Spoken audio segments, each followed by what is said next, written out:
Pukul 2 dini hari.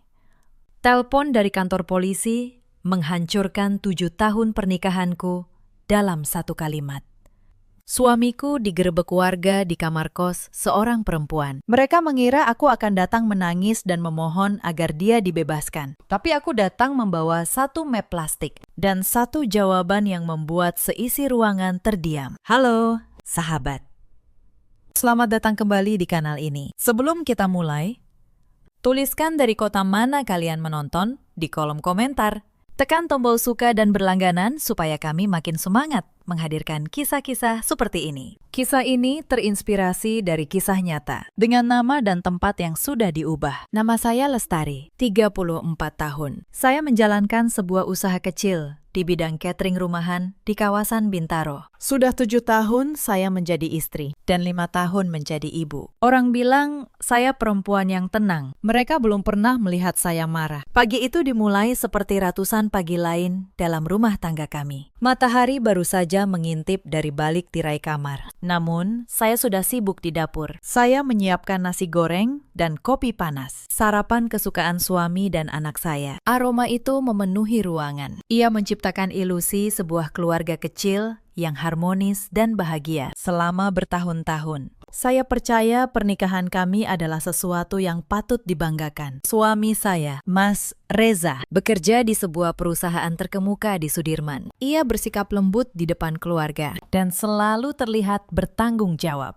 Ibu mertua bahkan sering memuji cara saya mengurus rumah tangga. Katanya, anak lelakinya sangat beruntung mendapatkan istri seperti saya. Tapi di balik topeng kesempurnaan itu, ada sebuah kejanggalan yang perlahan menggerogoti perasaan saya. Kecurigaan saya tidak datang seperti kilat di siang bolong. Semuanya berawal dari hal-hal kecil yang menumpuk menjadi gunung pertanyaan di kepala. Beberapa bulan terakhir, Mas Reza sering pulang larut malam. Alasannya selalu sama, beban pekerjaan yang menumpuk, proyek baru yang butuh perhatian khusus. Rapat mendadak dengan klien di luar jam kantor. Awalnya, saya percaya sebagai istri. Saya bahkan sering menunggunya di ruang tamu sampai tertidur, hanya untuk menghangatkan kembali makan malamnya. Saya memijat bahunya.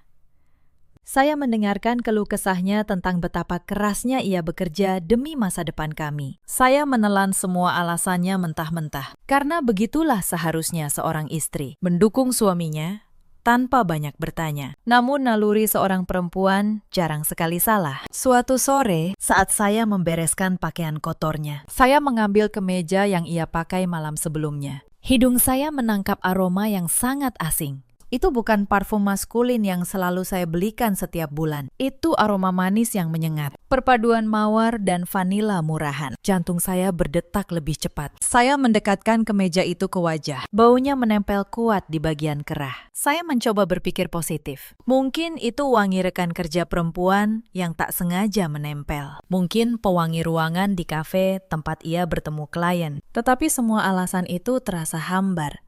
Bahkan di pikiran saya sendiri. Malam harinya, saat ia duduk di meja makan, saya mencoba memancing dengan nada sesantai mungkin. Kerjaan di kantor lagi sibuk, ya. Mas, sampai parfum kamu wanginya beda, kayak wangi bunga, kata saya sambil menuangkan air ke gelasnya. Tangan saya sedikit gemetar, tapi saya berusaha menyembunyikannya. Mas Reza berhenti mengunyah sejenak. Perubahan raut wajahnya sangat tipis, nyaris tak terlihat.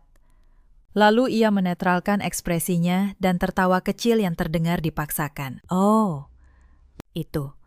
Kemarin di kantor ada acara ulang tahun staf. Ruangannya disemprot pengharum yang menyengat, mungkin nempel di baju, katanya. Kenapa? Kamu cemburu, ya?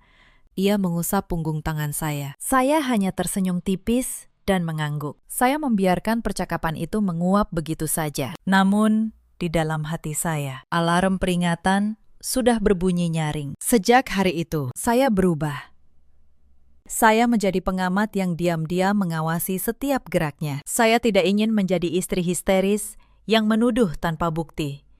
Saya tahu betul, jika saya marah, hanya bermodalkan aroma parfum. Ia akan dengan mudah memutarbalikkan fakta dan menuduh saya berlebihan. Saya harus cerdas. Saya harus mengumpulkan kepingan-kepingan rahasia yang ia sembunyikan rapat-rapat. Kesempatan itu datang beberapa hari kemudian. Saat ia sedang mandi, ponselnya tergeletak di atas kasur. Biasanya, ia membawa ponsel itu kemanapun, bahkan ke kamar mandi. Namun, kali ini ia lupa. Tanpa membuang waktu, saya mengambil ponsel itu. Kata sandinya masih sama, tanggal lahir anak kami. Tangan saya bergerak membuka aplikasi mutasi rekening dari bank yang ia pakai sehari-hari. Mata saya membelalak membaca deretan angka dan nama yang tidak saya kenal. Ada puluhan transaksi mencurigakan selama 3 bulan terakhir. Transfer ke sebuah rekening atas nama seorang perempuan. Pembayaran belanja online di toko pakaian wanita. Tarikan tunai di minimarket yang lokasinya jauh dari kantor maupun rumah kami. Jumlahnya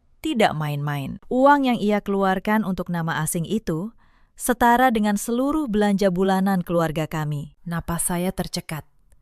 Dada saya terasa seperti dihimpit batu besar. Selama ini, setiap kali saya minta tambahan uang untuk membeli vitamin anak kami, ia selalu mengeluh tentang pengeluaran yang membengkak dan meminta saya berhemat. Ibu mertua juga sering mengingatkan agar saya tidak boros memakai uang hasil jerih payah anaknya. Namun kenyataannya, uang itu mengalir deras ke kantong perempuan lain. Saya tidak berteriak.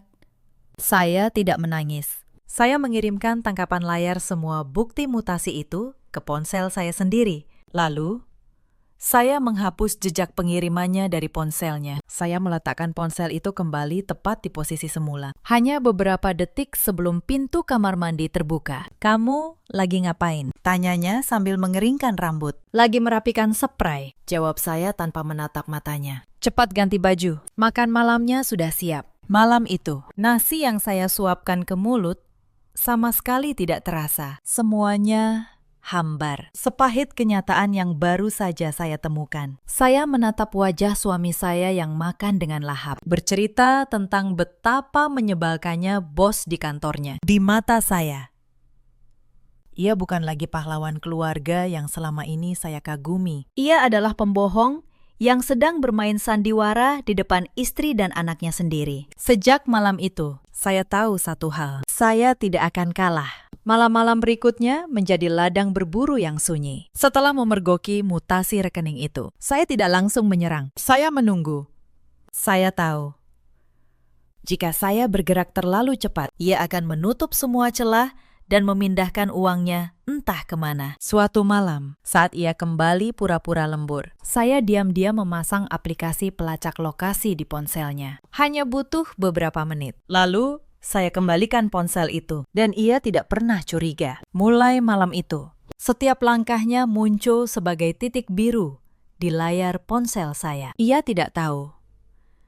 Istri yang ia anggap bodoh, kini bisa melihat kemanapun ia pergi. Selama 2 minggu, saya mengumpulkan pola setiap Selasa dan Jumat. Titik biru itu tidak pernah berhenti di kantor. Ia selalu bergerak ke sebuah kawasan padat di pinggiran kota, lalu diam di sana berjam-jam. Saya mencatat tanggalnya. Saya menyimpan tangkapan layar lokasinya. Saya bahkan menabung diam-diam dari keuntungan catering, memindahkan sebagian ke rekening pribadi yang hanya saya yang tahu. Setiap rupiah saya siapkan, karena saya tahu suatu hari saya akan membutuhkannya. Tapi malam itu, saya belum tahu betapa cepat hari itu akan tiba. Malam itu, udara terasa jauh lebih dingin dari biasanya. Jam dinding menunjukkan pukul 1 dini hari. Namun mata saya tak kunjung terpejam. Anak saya sudah tidur pulas di kamar sebelah. Sementara sisi ranjang di samping saya kosong dan dingin. Suami saya belum pulang. Sore tadi ia mengirim pesan singkat. Katanya,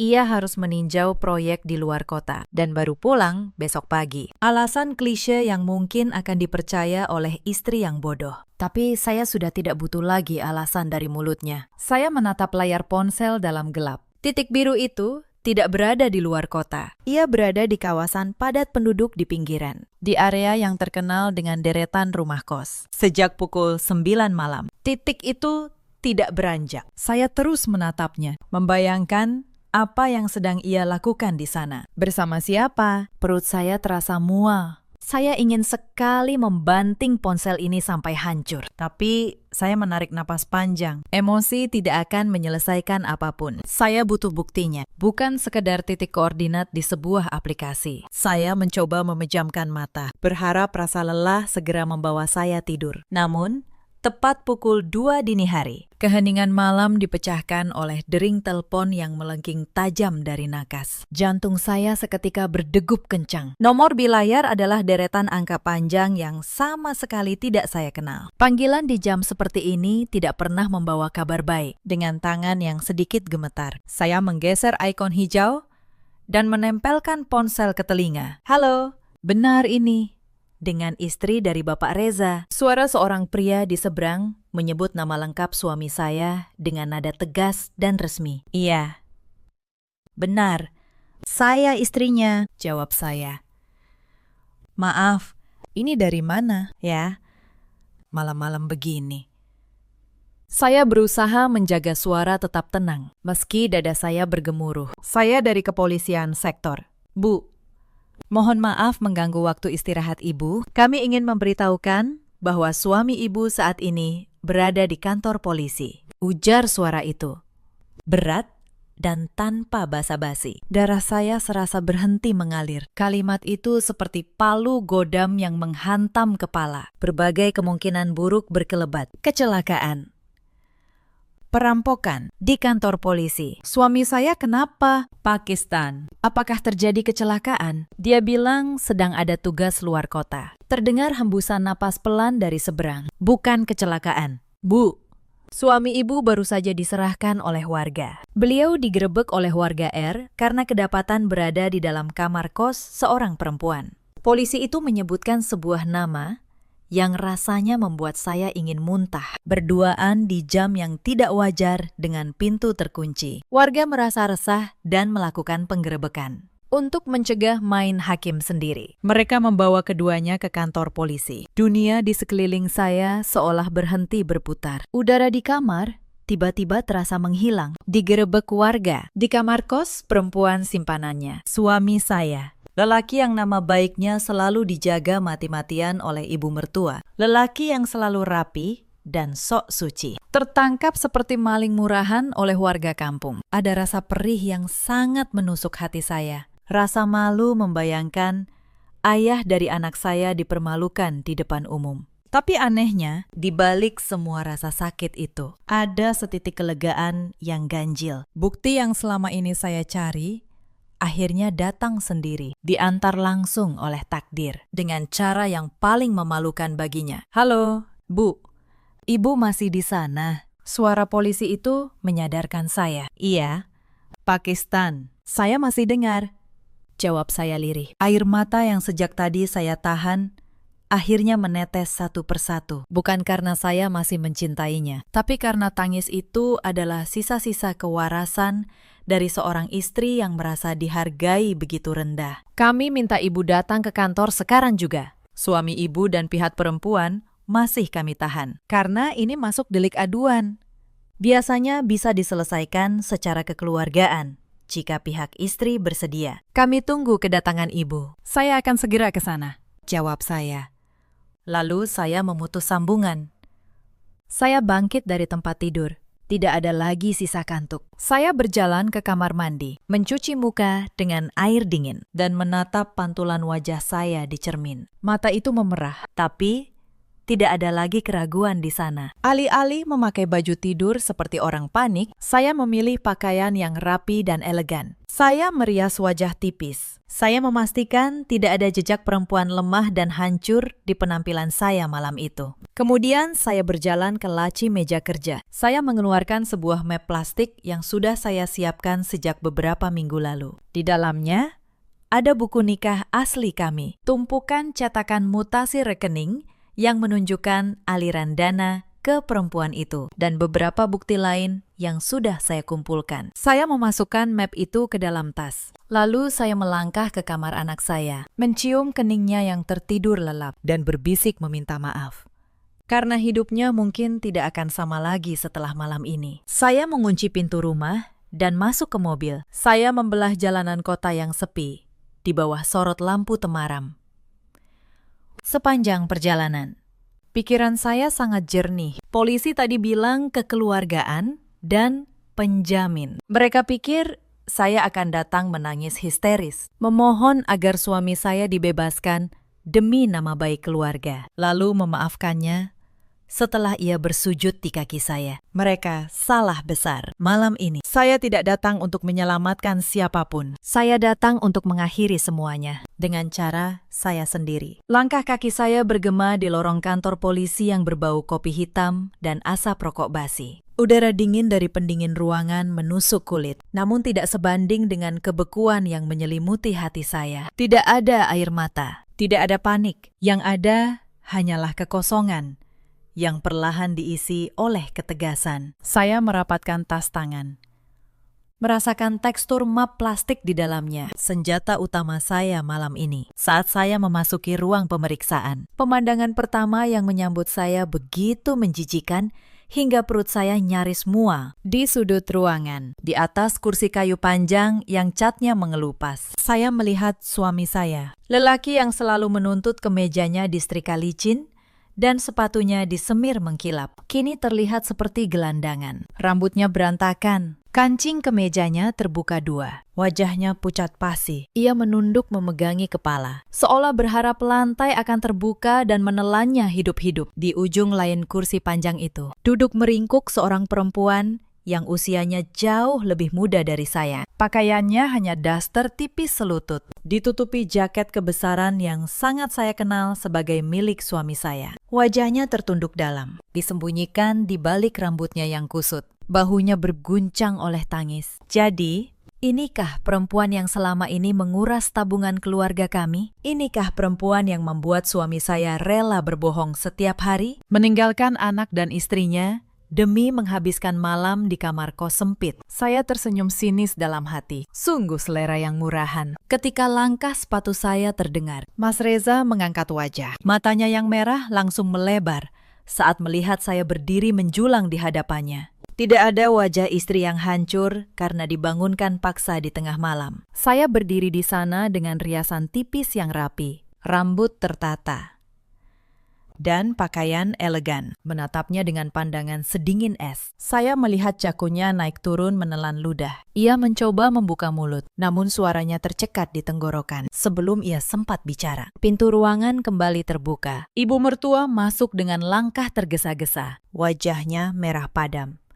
Napasnya tersengal. Begitu melihat anak lelakinya duduk tak berdaya, ia langsung berlari memeluknya sambil menangis histeris. Ya Tuhan, anakku, kenapa bisa sampai begini? Siapa yang berani melakukan ini padamu? Ratapnya dengan suara melengking, seolah anak lelakinya adalah korban paling menderita di dunia. Setelah puas meratapi anaknya, ibu mertua akhirnya menyadari kehadiran saya. Ia melepas pelukan dan berjalan setengah berlari menghampiri saya. Tanpa aba-aba, ia meraih kedua tangan saya dan menggenggamnya erat dengan tangan yang gemetar. Wajahnya yang biasanya menatap saya dengan angkuh, kini memelas penuh permohonan. Kamu sudah datang. Syukurlah kamu cepat datang, Nak, katanya. Ibu, mohon sama kamu, tolong selamatkan suami kamu. Ini pasti cuma salah paham. Reza itu orang baik. Dia tidak mungkin melakukan hal seperti yang dituduhkan orang-orang kampung itu. Pasti perempuan gatal itu yang menjebaknya. Ibu mertua menunjuk perempuan yang masih menangis di sudut dengan tatapan penuh kebencian. Ibu, mohon, kamu tanda tangani saja surat dari polisi itu. Bilang kalau kamu memaafkan dia dan tidak akan menuntut apa-apa. Kita selesaikan secara kekeluargaan, demi nama baik keluarga kita. Pikirkan masa depan anak kalian, kalau ayahnya sampai masuk penjara. Mau ditaruh di mana muka keluarga kita? Saya mendengarkan rentetan kalimat itu dengan ekspresi datar. Tidak satu pun kalimat simpati keluar dari mulutnya untuk saya. Istri sah yang baru saja dikhianati dan dipermalukan terang-terangan. Yang ada di kepalanya hanya nama baik keluarga dan keselamatan anak kesayangannya. Kemarahan saya semakin mendidih, namun saya menjaga suara agar tetap tenang. Saya melepaskan genggaman tangannya perlahan, namun tegas. Silakan duduk dulu, Bu. Biar saya yang mengurus ini dengan pihak kepolisian, ucap saya singkat. mengabaikan kebingungan di wajahnya. Saya melangkah mendekati meja petugas. Seorang polisi parubaya mempersilahkan saya duduk. Di atas meja sudah tersaji selembar kertas putih berisi tulisan tangan yang rapi. "Ibu adalah istri sah dari lelaki tersebut?" tanya petugas itu, memastikan. "Benar. Saya istrinya," jawab saya dengan suara lantang dan jelas, memastikan suami dan ibu mertua saya mendengarnya dari tempat mereka duduk. Begini.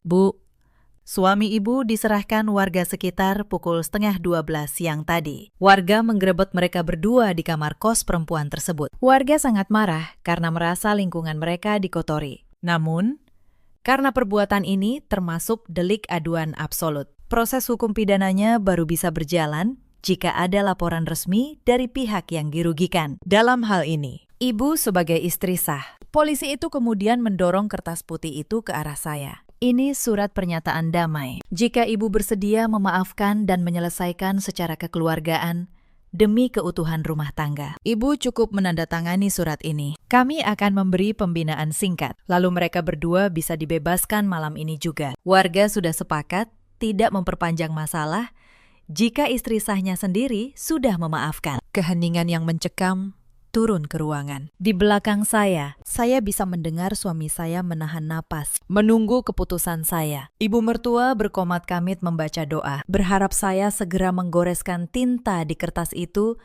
dan menyelamatkan kebanggaan keluarganya. Mereka semua berpikir saya adalah perempuan penurut yang takut kehilangan suami. Perempuan lemah yang akan menelan pil pahit ini demi status pernikahan yang palsu. Saya menatap kertas pernyataan damai itu selama beberapa detik. Lalu, perlahan, saya mencondongkan badan ke arah meja dan mendorong kertas itu kembali dengan ujung jari telunjuk saya. "Maaf, Pak Polisi, saya tidak akan pernah menandatangani surat itu," ucap saya dengan nada jernih, memecah keheningan seperti kaca yang dilempar ke lantai batu. Terdengar pekikan kaget dari arah ibu mertua, disusul suara kursi kayu yang berderak nyaring saat suami saya tiba-tiba berdiri. "Apa maksudmu? Kamu mau melihatku membusuk di penjara?" teriaknya. Suaranya kehilangan kendali oleh rasa panik. Saya menoleh ke arahnya. Saya menatap lurus ke dalam matanya yang ketakutan, lalu tersenyum tipis. Senyuman yang sama sekali tidak mencapai mata saya. Dengan gerakan tenang dan terukur, saya membuka resleting tas, mengeluarkan map plastik yang sudah saya siapkan dari rumah, dan meletakkannya di atas meja polisi. Saya datang ke sini bukan untuk menjadi penjamin, bukan untuk berdamai, apalagi untuk menjaga nama baik orang yang sudah menginjak-injak harga diri saya, ujar saya tegas. Suara saya menggema tajam di seluruh ruangan. Kedatangan saya ke sini adalah untuk membuat laporan kepolisian secara resmi. Saya menuntut suami saya dan perempuan itu diproses secara hukum atas tuduhan perzinaan. Sesuai pasal 284 Kitab Undang-Undang Hukum Pidana, saya membuka map dan mengeluarkan isinya satu persatu. Ini buku nikah asli kami. Bukti bahwa kami masih terikat pernikahan yang sah secara hukum negara dan agama. Saya meletakkan tumpukan kertas mutasi bank di sebelahnya. Dan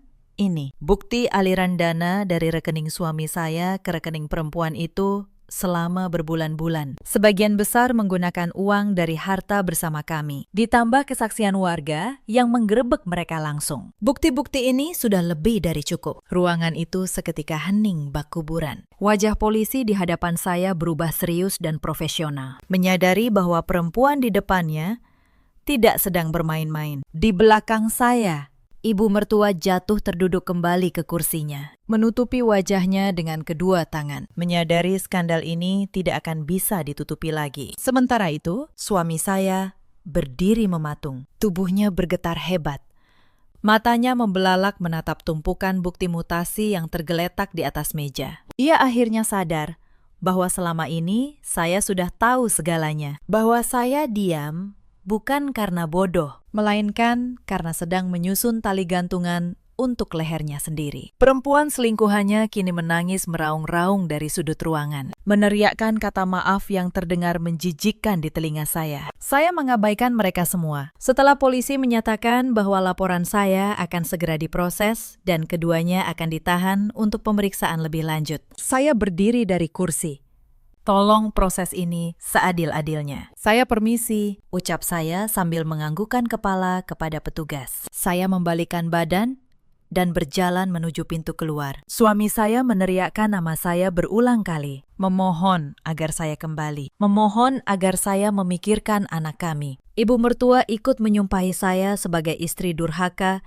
yang tidak punya hati nurani. Namun langkah saya sama sekali tidak melambat. Saya membuka pintu kantor polisi dan melangkah keluar ke udara malam yang dingin. Saat pintu tertutup di belakang saya, memutus suara tangisan dan teriakan mereka. Saya menarik napas dalam-dalam. Beban berat yang berbulan-bulan menghimpit dada saya, tiba-tiba terangkat sedikit. Tapi saya tahu, ini belum selesai. Perang ini baru saja dimulai. Dan saya baru saja melepaskan tembakan pertama yang paling mematikan. Sinar matahari pagi menembus celah gorden ruang tamu. Sudah hampir 6 jam berlalu sejak saya keluar dari kantor polisi, meninggalkan suami saya di balik jeruji bersama selingkuhannya. Saya belum memejamkan mata sama sekali. Secangkir kopi ketiga sudah mendingin di atas meja kaca di hadapan saya. Pagi itu, rumah terasa sepi. Sebuah kontras tajam dengan badai yang sedang mengamuk di kepala saya. Sejak pukul 6 tadi, saya sudah meminta kerabat dekat menjemput anak saya untuk menginap sementara di rumah mereka. Saya beralasan ada urusan pekerjaan. Kenyataannya, saya hanya tidak ingin anak saya yang masih polos menyaksikan pemandangan mengerikan yang sebentar lagi terjadi di rumah ini. Saya tahu betul tabiat suami saya. Saya tahu ia tidak akan menyerah begitu saja. Firasat saya terbukti benar ketika jam dinding menunjukkan pukul 8:04. Suara deru mesin mobil yang sangat saya kenal memasuki pekarangan dengan kecepatan tinggi. Disusul suara rem yang diinjak mendadak. Lalu suara bantingan pintu mobil yang menggetarkan kaca jendela. Saya tetap duduk tenang, menyilangkan kaki, dan bersiap menghadapi badai. Pintu utama ditendang dari luar hingga terbuka lebar. Suami saya berdiri di ambang pintu dengan napas memburu. Penampilannya masih sama seperti saat saya tinggalkan di kantor polisi. Rupanya, ibu mertua telah berhasil menyewa pengacara dengan cepat dan membayar jaminan agar anak kesayangannya bisa keluar dari tahanan sementara. Meskipun proses hukum atas laporan saya tetap berjalan, ia melangkah masuk dengan langkah lebar dan berat, menghampiri saya yang masih duduk bersantai. Matanya menyala penuh kebencian, seolah sayalah penjahat yang menghancurkan hidupnya. Kamu benar-benar sudah gila, ya? Teriaknya menggelegar. Ia menunjuk ke depan wajah saya dengan jari telunjuk yang gemetar. Kamu mau menghancurkan karirku. Kamu mau mempermalukanku di depan semua orang. Apa untungnya buatmu memasukkan suamimu sendiri ke penjara? Istri macam apa kamu ini? Saya meletakkan cangkir kopi ke piring kecil dengan perlahan. Saya menatap ujung jarinya yang menuding, lalu menatap lurus ke matanya. Tidak ada rasa takut sedikit pun. Sosok lelaki yang sedang mengamuk di depan saya ini bukan lagi suami yang dulu saya hormati. Ia hanyalah seorang pengecut yang mencoba menutupi kesalahan fatalnya dengan kemarahan palsu. Istri macam apa? Tanya saya balik dengan nada tenang, namun tajam bagai sembilu. Istri yang bertahun-tahun merawat rumah ini, mengurus anak, mendukung setiap langkah karirmu. Namun pada akhirnya, dikhianati dan ditusuk dari belakang. Istri yang uangnya diam-diam kamu pakai untuk membiayai gaya hidup perempuan murahan di sana. Jadi, jangan berani-beraninya kamu bertanya istri macam apa saya, ketika kamu sendiri gagal menjadi lelaki yang bermartabat. Wajah suami saya semakin memerah. Harga dirinya yang rapuh, terpukul karena kebohongannya, telah ditelanjangi sepenuhnya. Karena ia tidak bisa menyangkal perselingkuhan itu, ia mulai menggunakan senjata andalan para pembohong, menyalahkan korban. Kamu pikir ini semua salahku sepenuhnya? Bentaknya. Kamu pikir aku bahagia di rumah ini? Kamu terlalu sibuk dengan urusan anak dan rumah, sampai lupa cara melayani suami. Kamu berubah jadi perempuan yang membosankan dan kaku. Wajar kalau aku mencari kenyamanan di luar. Lelaki manapun pasti melakukan hal yang sama kalau punya istri yang dingin seperti kamu. Saya nyaris tertawa mendengar rentetan alasan konyol itu. Gaslighting yang sangat klasik. Ia mencoba membuat saya merasa bersalah atas perselingkuhannya sendiri. Dulu, mungkin saya akan menangis dan langsung introspeksi diri. Tapi hari ini. Kata-katanya hanya terdengar seperti gonggongan anjing yang ketakutan. Menarik sekali, ujar saya sambil bersandar di punggung sofa. Jadi karena saya terlalu sibuk memastikan anak kita makan bergizi dan rumah selalu bersih, kamu merasa berhak menyewa kamar kos untuk meniduri perempuan lain. Karena saya kelelahan mengurus semua keperluanmu, kamu merasa pantas memakai uang kita untuk membelikan perempuan itu perhiasan emas. Logika yang sangat brilian. Saya benar-benar tidak menyangka menikah dengan lelaki yang akal sehatnya sependek ini. Mendengar saya menyinggung soal uang, ekspresinya berubah. Kemarahannya kini bercampur kepanikan yang berusaha ia sembunyikan. Ia maju satu langkah, mencondongkan tubuh ke arah saya, mencoba menggunakan tinggi badannya untuk mengintimidasi. Dengar baik-baik, desisnya dengan suara rendah, penuh ancaman. Kalau kamu berpikir bisa menang melawanku, kamu salah. Kalau kamu mau perang, kita perang. Aku akan mengajukan cerai secepatnya. Dan asal kamu tahu, aku akan pastikan kamu keluar dari rumah ini tanpa membawa apa-apa selain baju yang menempel di badanmu. Rumah ini, mobil, semua aset.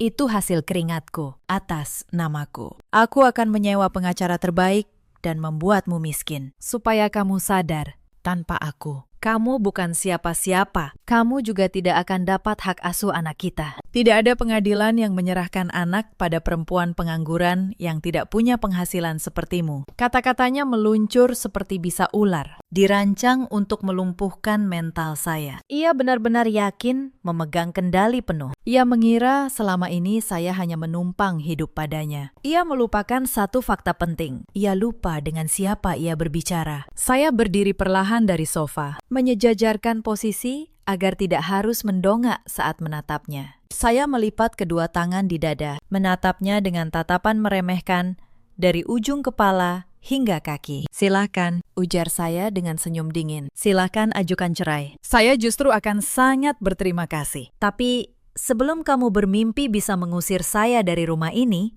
sepertinya kamu lupa membaca dokumen pembelian rumah dan mobil kita. Semuanya dibeli memakai uang hasil penjualan aset warisan dari orang tua saya dan dicicil dari keuntungan usaha kecil saya yang selama ini selalu kamu remehkan. Kamu hanya menyumbang nama di sertifikat, tapi aliran dananya jelas berasal dari saya. Saya melangkah selangkah lebih dekat. Dan soal penghasilan, mari kita lihat wajah pengacaramu saat saya menyerahkan bukti bahwa kliennya telah menggelapkan harta bersama demi membiayai perzinaan. Kita lihat siapa yang akan keluar dari pengadilan tanpa membawa apa-apa. Saya menunjuk ke arah pintu yang masih terbuka lebar. Sekarang, keluar dari rumah saya. Bawa semua pakaianmu dan jangan pernah kembali ke sini lagi. Urusan selanjutnya hanya akan dilakukan melalui pengacara. Suami saya terdiam kaku. Wajahnya yang tadi merah karena marah kini memucat, rahangnya mengeras. Urat-urat di lehernya menonjol, tangannya mengepal kuat hingga buku-buku jarinya memutih. Ia menyadari bahwa ia telah kalah telak dalam peta pertarungan ini. Ia menyadari saya tidak lagi bisa dimanipulasi atau diinjak-injak. Tanpa mengucapkan sepatah kata pun, ia membalikkan badan dan berjalan menuju kamarnya. Dalam waktu kurang dari 15 menit, ia keluar membawa koper besar berisi pakaiannya. Ia berjalan melewati saya tanpa menoleh, masuk ke mobilnya, dan melaju pergi dengan kecepatan tinggi, meninggalkan debu di pekarangan. Segera setelah mobilnya menghilang dari pandangan, saya tidak membuang waktu sedetik pun. Saya mengambil ponsel dari meja, menggulir layar mencari sebuah kontak penting. Saya menekan tombol panggil dan menunggu beberapa saat hingga suara serak seorang pria menyapa. Halo? Ya ampun. Ini baru jam 8:30 pagi. Ada angin? Apa kamu menelponku sepagi ini? Suara di seberang itu adalah Dimas, teman lama saya semasa kuliah. Salah satu pengacara hukum keluarga paling agresif dan tak kenal ampun di kota ini. Halo, maaf mengganggu pagimu. Dimas, jawab saya dengan nada yang kembali normal, membuang jauh ketegangan dari pertengkaran tadi. Saya butuh jasamu secara profesional. Saya ingin mengajukan gugatan cerai, menuntut hak asuh penuh atas anak, dan melakukan audit serta pembekuan total terhadap seluruh aset bersama secepatnya, sebelum pihak lawan memindahkannya. Terdengar suara siulan panjang dari seberang. Wow, langsung ke inti masalah. Aku suka gaya ini. Lawan kita siapa? Suami saya sendiri, dan saya punya bukti solid dari kepolisian. Laporan perzinaan yang baru saja saya buat dini hari tadi, beserta bukti penggelapan harta bersama. Kirimkan semua buktinya ke emailku sekarang. Aku akan menyiapkan surat kuasanya. Kita blokir semua akses keuangannya hari ini juga, sebelum dia sempat bernapas, jawab Dimas dengan antusias. Perang kita mulai hari ini. Saya menutup telepon. Mata saya menyapu seluruh ruang tamu yang kini terasa jauh lebih luas dan lega. Suami saya mengira ancamannya tadi akan membuat saya hancur. Namun ia salah.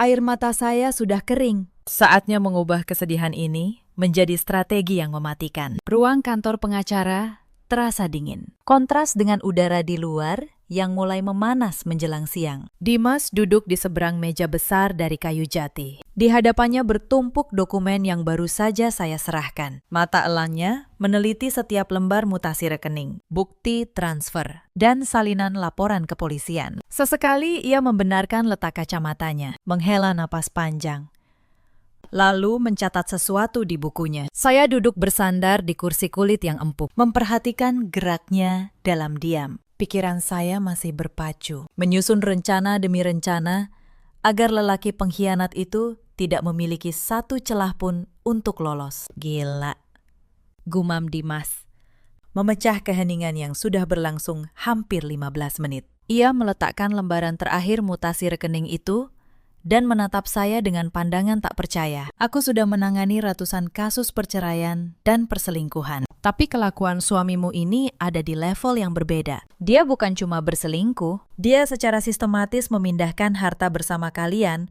untuk membiayai perempuan itu.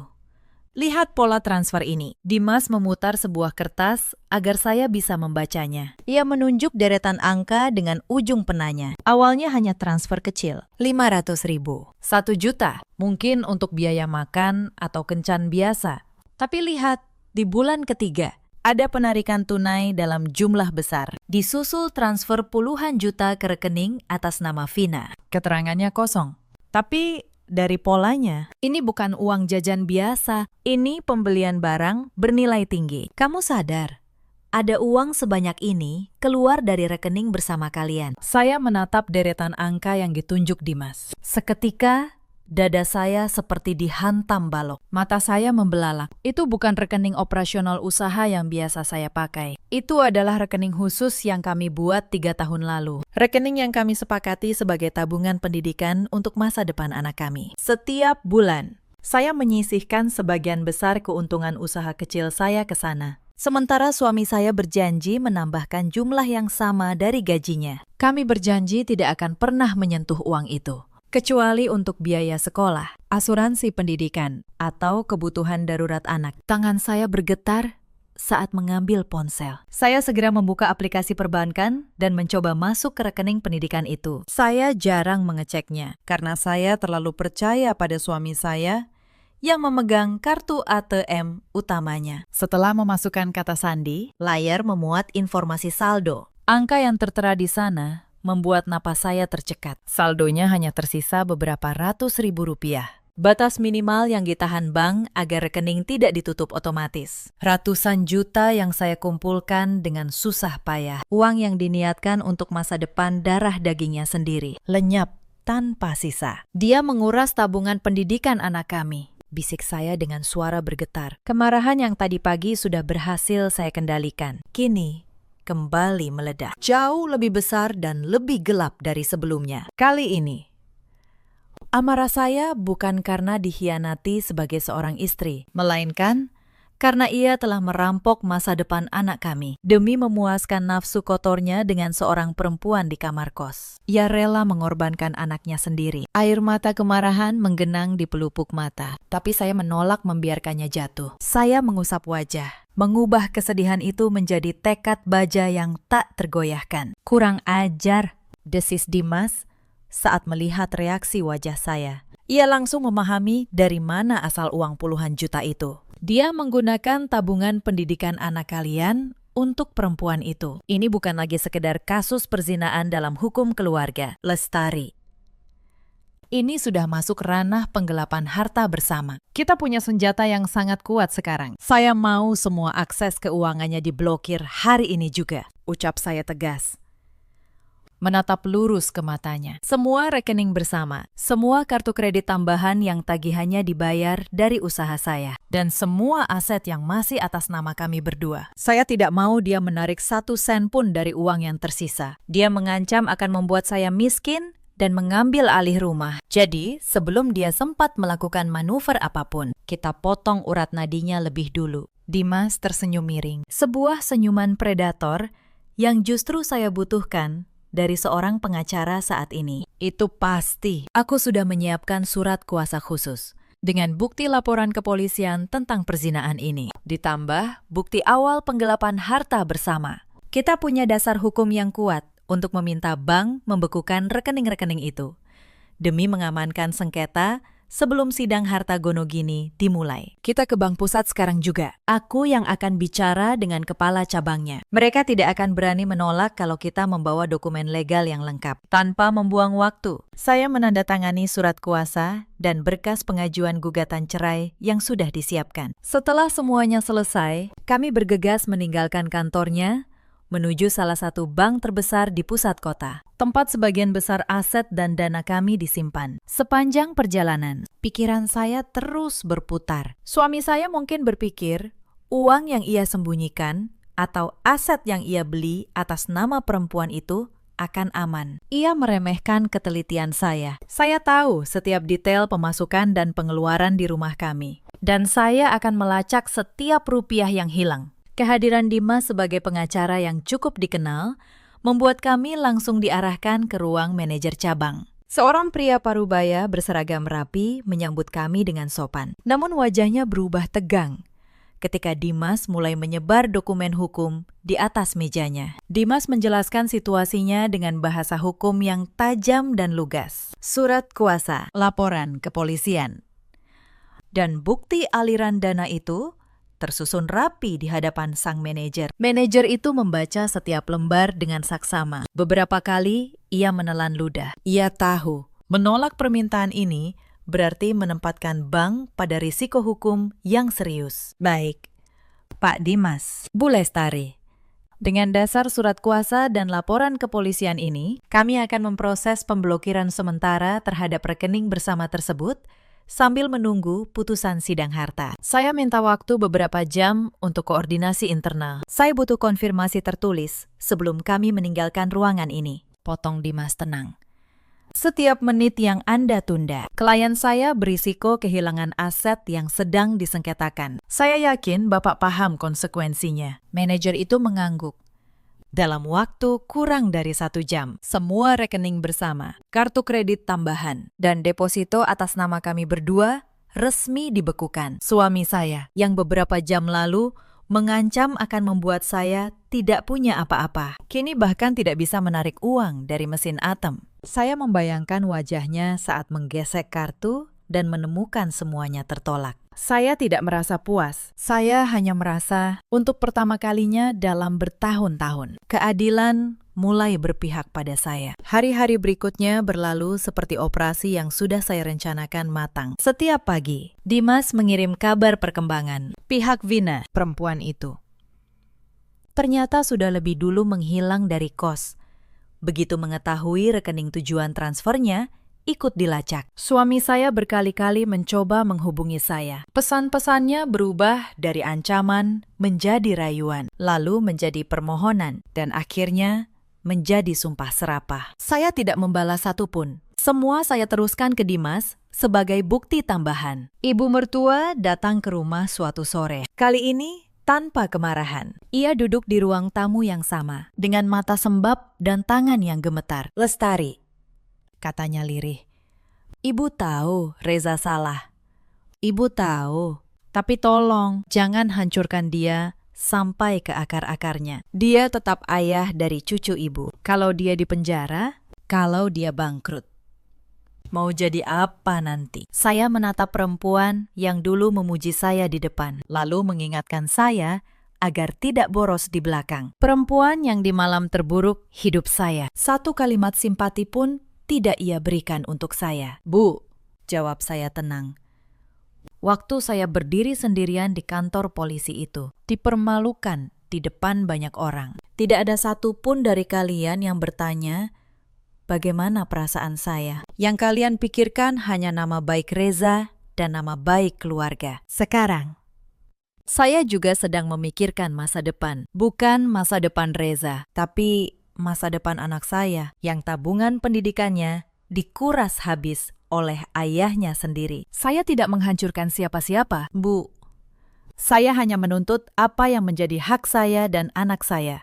Ibu mertua tidak menjawab. Ia hanya menunduk, lalu pergi tanpa banyak bicara. Saya tahu di hari itu, ia akhirnya mengerti bahwa menantu yang selama ini ia anggap penurut bukanlah perempuan yang bisa diinjak. Proses persidangan berjalan berbulan-bulan, tapi arahnya tidak pernah berubah. Bukti yang saya kumpulkan terlalu kuat untuk dibantah. Hitam di atas putih, laporan kepolisian, mutasi rekening, kesaksian warga. Semuanya berbicara satu suara. Gugatan cerai saya dikabulkan. Hak asuh anak jatuh sepenuhnya kepada saya. Dan dalam pembagian harta bersama, pengadilan memperhitungkan dana yang telah ia gelapkan dari rekening pendidikan anak kami sebagai utang yang harus ia kembalikan. Rumah dan mobil yang dibeli dari warisan dan keringat saya tetap menjadi milik saya. Sementara perkara perzinaannya berjalan sesuai hukum yang berlaku, lepas dari tangan saya, di tangan negara. Setahun kemudian, pagi datang dengan cara yang sangat berbeda. Saya masih bangun lebih awal dari siapapun. Saya masih memasak di dapur yang sama. Tapi kali ini, aroma yang memenuhi ruangan bukan lagi ilusi sebuah keluarga yang harmonis. Pagi itu, saya menggoreng ikan, memasak sayur asem, dan mengulek sambal terasi. Anak saya duduk di meja makan, bercerita tentang teman barunya di sekolah, tertawa dengan mulut penuh nasi. Usaha catering saya berkembang. Saya menyewa 2 karyawan, dan pesanan terus berdatangan. Rumah ini tidak lagi terasa seperti panggung sandiwara. Ia terasa seperti rumah, sunyi dari kebohongan, penuh oleh ketenangan yang dulu tidak pernah benar-benar saya miliki. Reza kini hidup terpisah, menanggung akibat dari pilihan-pilihannya sendiri. Vina menghilang. Begitu sumber uangnya kering. Ibu mertua sesekali masih datang menjenguk cucunya dengan sikap yang jauh lebih rendah hati dari dulu. Saya mengizinkannya bertemu sang cucu. Bukan karena saya sudah lupa, tapi karena anak saya berhak mengenal neneknya. Dan saya bukan tipe orang yang menjadikan anak sebagai alat balas dendam. Tabungan pendidikan anak saya perlahan saya isi kembali. Setiap rupiah dari keringat saya sendiri. Kali ini tidak ada nama lain di rekening itu selain nama saya dan nama anak saya. Cerita ini mengajarkan satu hal, bahwa diam bukan berarti lemah dan sabar bukan berarti bodoh. Kadang, perempuan yang paling tenang adalah perempuan yang sedang menyusun langkahnya dengan paling cermat. Jangan pernah mengukur kekuatan seseorang dari air matanya. Dan jangan pernah meremehkan istri yang kamu kira hanya menumpang hidup padamu. Di luar sana, ada banyak perempuan yang seperti saya dulu. Perempuan yang menelan setiap alasan suaminya mentah-mentah. Yang menunggu sampai tertidur di ruang tamu. Yang percaya bahwa berbakti berarti tidak boleh bertanya. Jika kalian sedang merasakan firasat sunyi itu, jangan abaikan.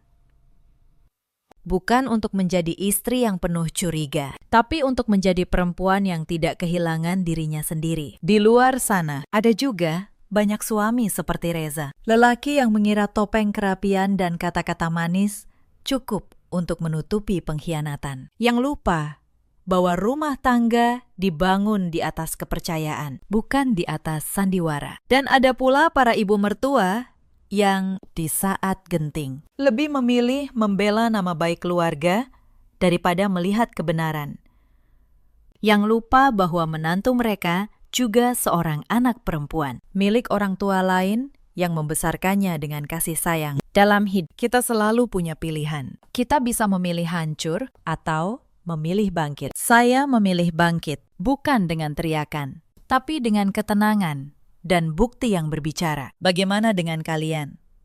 Pernahkah kalian berada di posisi yang sama atau mengenal seseorang yang pernah mengalaminya? Ceritakan kisah kalian di kolom komentar. Jangan lupa tekan tombol suka dan berlangganan agar tidak ketinggalan kisah-kisah berikutnya. Terima kasih sudah menemani sampai akhir. Sampai jumpa di cerita selanjutnya. Hailer jangan ditempel ke engine tas. Voice, một giọng nữ Indonesia trưởng thành. Register saya. Gợi ý, engine speed equals 1. Zero pitch equals 0. Language equals Indonesian. Nếu engine hỗ trợ global emotion. We want to be 3 cam sedih. B4 tense leo thang. B5 tegas dingin. B6 hangat xét thủ công. Body không nhúng tác.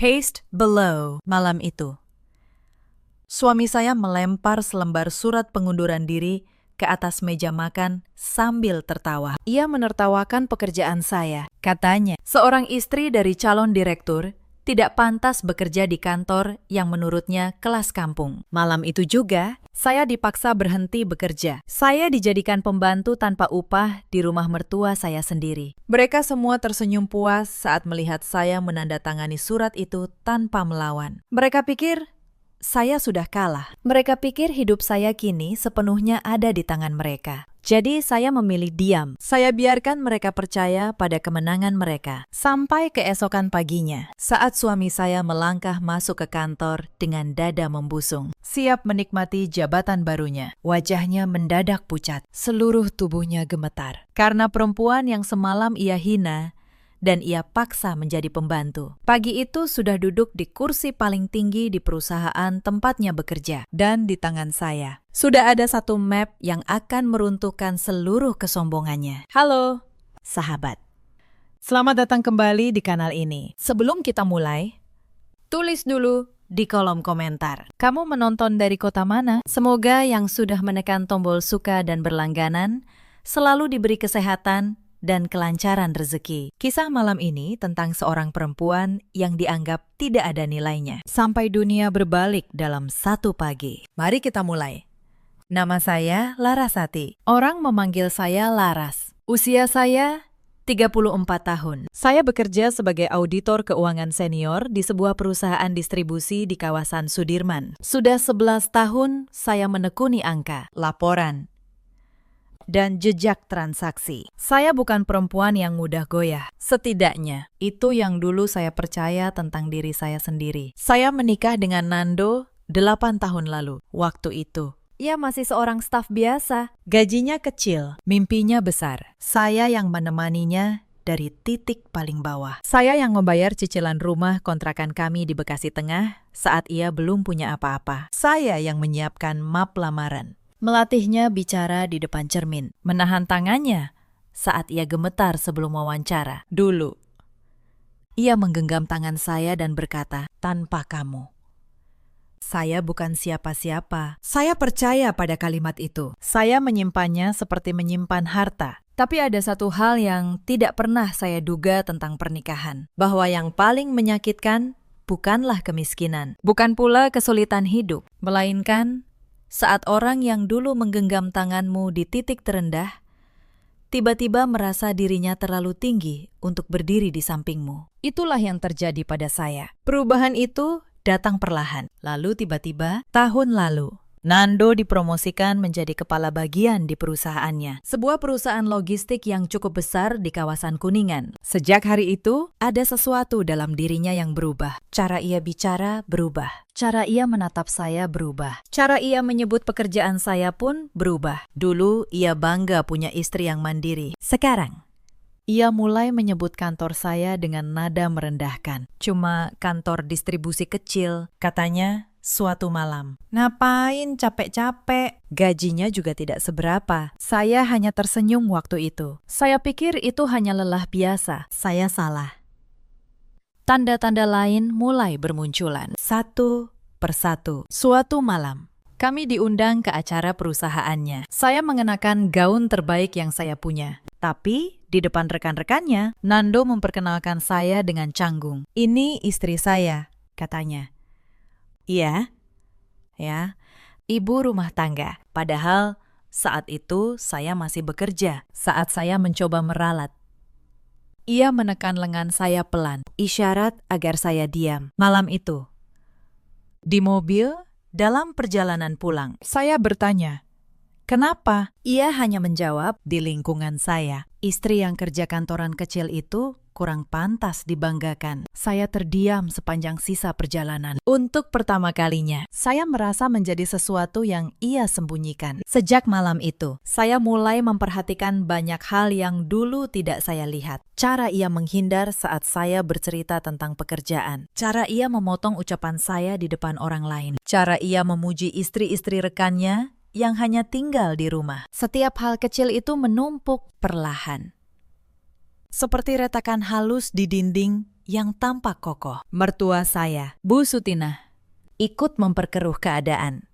"Beliau tinggal bersama kami sejak Nando dipromosikan," katanya, "biar bisa mengurus calon direktur." Setiap pagi, beliau membandingkan saya dengan menantu tetangga. "Lihat itu, istri Pak Hartono, di rumah saja mengurus suami sepenuh hati. Kamu ini pulang malam terus. Suami diurus siapa?" Saya menyimak dalam diam. Saya pikir mungkin beliau hanya butuh waktu untuk mengenal saya. Lagi-lagi, saya salah.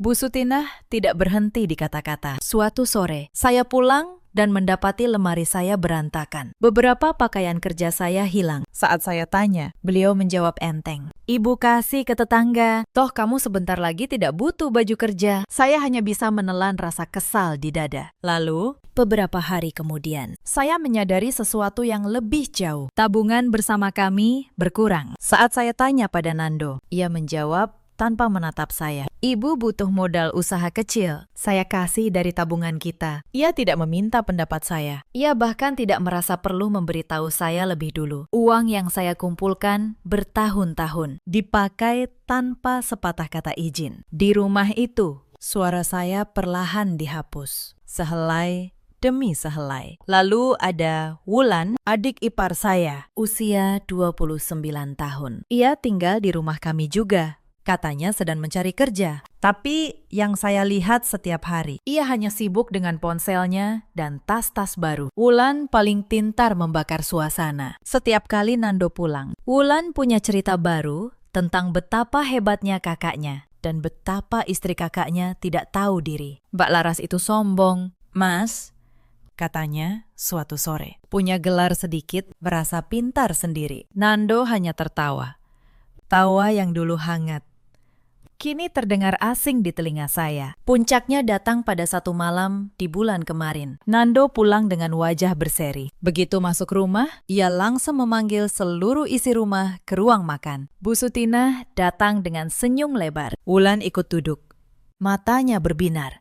Saya yang baru selesai mencuci piring, ikut duduk di ujung meja. "Saya dapat kabar besar," kata Nando. "Bulan depan akan ada perombakan besar di perusahaan saya. Posisi direktur operasional kemungkinan jatuh ke tangan saya." Bu Sutinah langsung menangkupkan tangan, memuji-muji anaknya. Wulan bertepuk tangan kecil. Saya ikut tersenyum. Saya ucapkan selamat dengan tulus. Tapi senyum saya tidak bertahan lama. Nando menatap saya. Senyumnya berubah dingin. "Tapi ada satu syarat," katanya pelan. "Seorang calon direktur tidak boleh punya istri yang kerja di tempat kelas bawah. Itu memalukan. Itu menurunkan wibawa saya." Saya menatapnya. Tidak percaya. "Maksud kamu apa, Mas?" tanya saya. Nando menarik napas, lalu berkata dengan nada yang membuat dada saya dingin. "Mulai besok, kamu berhenti kerja. Kamu di rumah saja. Urus ibu, urus rumah, urus saya. Itu tugas seorang istri yang benar." Ruangan itu hening sejenak. Lalu Bu Sutinah tersenyum puas. "Nah, begitu," katanya. "Akhirnya kamu sadar juga posisimu." Wulan menahan tawa di balik telapak tangannya. Saya merasa seperti barang yang sedang ditawar di pasar. Saya, Perempuan yang 11 tahun membangun karir dengan tangan sendiri. Malam itu diminta menghapus semuanya hanya demi gengsi seorang laki-laki. Saya mencoba bicara. Mas, pekerjaan ini bukan sekadar gaji buat saya. Ini hidup saya. Tapi Nando memotong. Hidup kamu sekarang adalah saya, katanya tajam. Tanpa saya. Kamu siapa? Kalimat itu menusuk lebih dalam dari yang ia tahu. Karena dulu, kalimat itu pernah ia ucapkan tentang dirinya sendiri. Dengan saya sebagai jawabannya. Sekarang ia membaliknya seperti pisau. Malam itu, ia benar-benar menyiapkan surat pengunduran diri. Ia mencetaknya sendiri. Ia letakkan di depan saya bersama sebuah pena. Tanda tangani, katanya. Bu Sutinah berdiri di belakangnya, mengawasi. Wulan merekam diam-diam dengan ponselnya. Entah untuk apa. Saya menatap surat itu lama sekali. Saya tahu, jika saya melawan malam itu, rumah ini akan jadi neraka. Tapi bukan karena takut saya menandatanganinya, melainkan karena saat itu, sebuah pikiran lain mulai tumbuh di kepala saya. Sebuah pikiran yang belum mereka sadari. Saya ambil pena itu. Saya tanda tangani surat itu dengan tenang. Mereka pikir mereka menang. Mereka tersenyum. Saling pandang. Puas. Yang tidak mereka tahu, saya menandatangani surat itu bukan karena menyerah. Saya menandatanganinya karena saya tahu sebentar lagi surat ini tidak akan ada artinya sama sekali. Malam itu, saya berbaring di tempat tidur sambil menatap langit-langit. Di samping saya, Nando sudah tidur pulas, tanpa beban sedikit pun. Ia merasa telah memenangkan sesuatu, padahal ia baru saja kehilangan satu-satunya orang yang benar-benar mencintainya. Saya tidak menangis malam itu. Air mata saya sudah habis jauh sebelum hari ini. Yang tersisa di dada saya hanyalah satu hal, ketenangan. Ketenangan seseorang yang sudah tahu apa yang akan ia lakukan. Dalam gelap, saya berkata pada diri sendiri, mereka boleh mengambil pekerjaanku, mereka boleh mengambil hari-hariku, tapi mereka tidak akan pernah bisa mengambil siapa diriku sebenarnya. Dan saat waktunya tiba, saya akan mengingatkan mereka tentang itu. Keesokan harinya, hidup saya berubah bentuk. Saya bangun pukul 4 pagi. Saya menyiapkan sarapan untuk seisi rumah. Saya mencuci, menyetrika, mengepel lantai. Bu Sutinah duduk di ruang tamu, menonton acara pagi. Sesekali memanggil saya untuk membuatkan teh. Laras. Tehnya kurang manis. Ulangi. Laras. Lantai kamar mandi masih licin. Sikat lagi. Saya menurut. Tanpa membantah, tanpa ekspresi. Tidak berhenti sampai di situ. Seminggu setelah saya berhenti kerja, Bu Sutinah meminta sesuatu yang lebih jauh. Suatu malam, beliau mengumpulkan saya dan Nando di ruang tamu. Laras, katanya. Sekarang kamu tidak kerja lagi, tidak pantas pegang uang sendiri. Serahkan semua kartu ATM dan buku tabunganmu ke Nando. Biar suamimu yang atur. Saya menatap Nando, berharap ia membela saya. Tapi ia hanya mengangguk setuju. Betul, kata Nando. Lagi pula uangmu kan tidak seberapa. Saya menyerahkan satu kartu. Kartu rekening harian yang memang hampir kosong. Tapi ada satu hal yang tidak mereka tahu. Saya masih punya satu rekening lain. Rekening yang saya buka sejak lama, atas nama saya sendiri. Rekening yang tidak pernah saya ceritakan pada siapapun. Di sanalah saya menyimpan hasil kerja keras saya selama bertahun-tahun. Mereka pikir mereka sudah mengambil segalanya. Padahal mereka hanya mengambil yang saya izinkan untuk mereka ambil. Nando berangkat kerja setiap pagi dengan dasi yang saya setrikakan. Ia bahkan tidak lagi mengucapkan terima kasih. Sebelum keluar pintu, ia kadang menatap saya dari atas ke bawah. Begini kan lebih baik, katanya. Perempuan memang tempatnya di rumah. Saya hanya mengangguk pelan. Di dalam hati, saya menyimpan setiap kalimat itu seperti bukti yang sedang dikumpulkan. Wulan paling senang dengan keadaan baru ini. Ia memperlakukan saya seperti pembantu yang ia sewa. Mbak, tolong cuci sepatu saya. Mbak, bikinin kopi. Yang benar ya. Jangan kayak kemarin. Suatu sore, ia melempar setumpuk baju kotor ke lantai depan saya. Katanya sambil tertawa. Percuma punya gelar tinggi. Ujung-ujungnya nyuci baju orang juga. Tidak cukup sampai di situ. Suatu hari, Wulan sengaja menumpahkan kopi ke lantai yang baru saya pel. Kotor lagi, katanya pura-pura kaget. Pel lagi dong.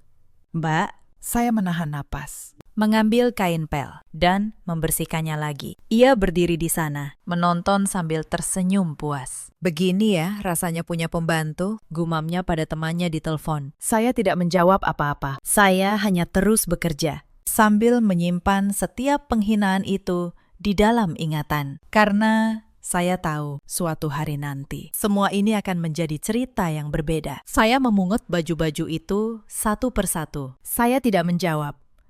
Tapi di kepala saya, satu nama sudah saya catat baik-baik. Hari-hari berikutnya, penghinaan itu semakin terbuka. Suatu pagi, beberapa teman arisan Bu Sutinah datang berkunjung. Saya diminta menyajikan teh dan kue untuk mereka. Saat saya membawa nampan, salah satu tamu bertanya, "Ini pembantu baru, Bu Sutinah."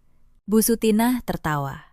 "Bukan, ini menantu saya. Tapi sekarang ya, fungsinya begitu." Para tamu ikut tertawa. Saya berdiri di tengah ruangan, dengan nampan di tangan, ditertawakan di rumah saya sendiri. Saya tidak menangis. Saya hanya meletakkan nampan itu dengan tenang, lalu kembali ke dapur. Malam harinya, ada lagi kejadian yang membuat dada saya sesak. Wulan mengundang teman-temannya untuk menginap. Mereka membuat rumah berantakan sampai dini hari. Pagi-pagi, saya yang harus membereskan semuanya. Saat saya menyapu sisa makanan di lantai, Wulan lewat sambil berkata, "Untung ada Mbak, ya, rajin banget jadi pembantu." Teman-temannya tertawa. Saya tetap menyapu tanpa mengangkat wajah. Di dalam hati, saya berkata pada diri sendiri, "Bersabarlah sedikit lagi, sebentar lagi." Tapi yang paling menyakitkan bukan datang dari Bu Sutinah atau Wulan. Yang paling menyakitkan datang dari Nando. Suatu malam, saat saya membawakan makan malam ke kamarnya, ia sedang menelpon temannya. Saya mendengar ia tertawa, lalu berkata, "Istri saya sekarang.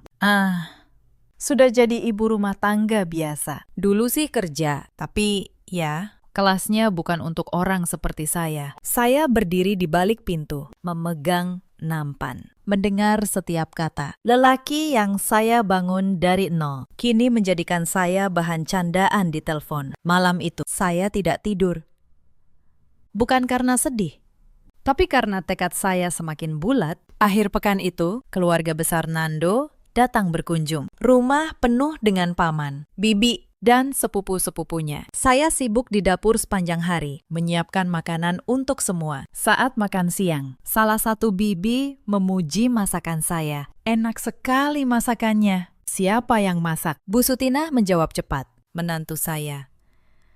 "Untung dia sekarang di rumah, jadi ada yang ngurus. Dulu dia sok sibuk kerja, sekarang baru tahu tempatnya di mana." Seluruh ruangan tertawa. Nando ikut tertawa, tanpa sedikit pun membela saya. Saya berdiri di pintu dapur dengan piring di tangan.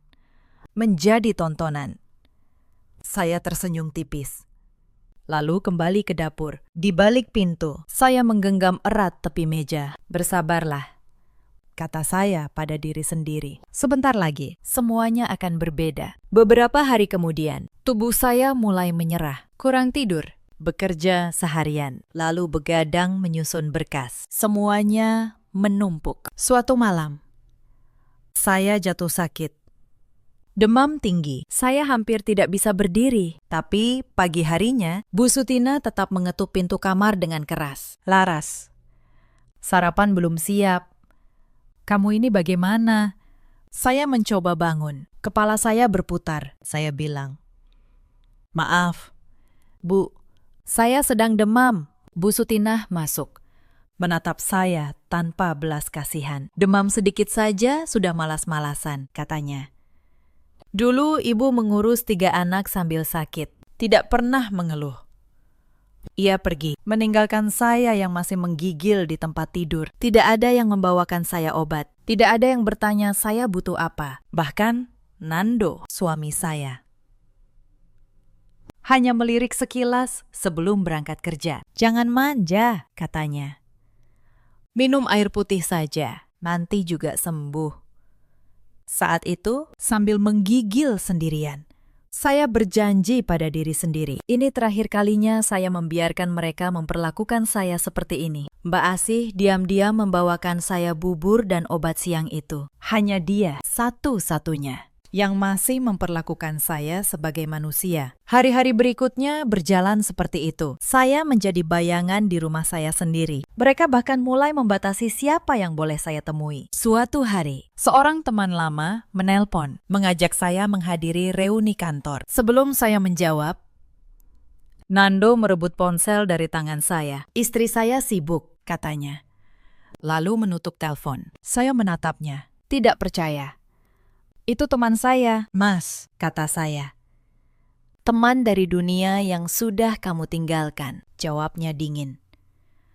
Tidak perlu kamu temui lagi. Sejak hari itu, ponsel saya sering hilang, entah kemana. Mereka ingin memutus saya dari dunia luar. Mereka ingin saya benar-benar sendirian, bergantung sepenuhnya pada mereka. Tapi mereka lupa satu hal. Seseorang tidak bisa benar-benar dikurung jika pikirannya masih bebas. Tapi malam hari, saat seisi rumah sudah tidur, saya tidak benar-benar diam. Saya membuka laptop lama saya di sudut kamar. Saya masih punya akses ke beberapa hal yang mereka kira sudah saya tinggalkan. Saya masih punya jaringan dari 11 tahun karir. Dan yang paling penting, saya masih punya nama baik yang tidak bisa mereka rampas dengan selembar surat. Sekitar 2 minggu setelah saya berhenti kerja, telepon saya berdering. Nomor yang sudah lama tidak menghubungi saya. Pak Dharma, beliau adalah komisaris senior di sebuah perusahaan logistik besar. Dulu, beliau pernah menjadi klien audit saya bertahun-tahun lalu. Beliau orang yang menghargai kerja jujur. Dan beliau tidak pernah lupa pada orang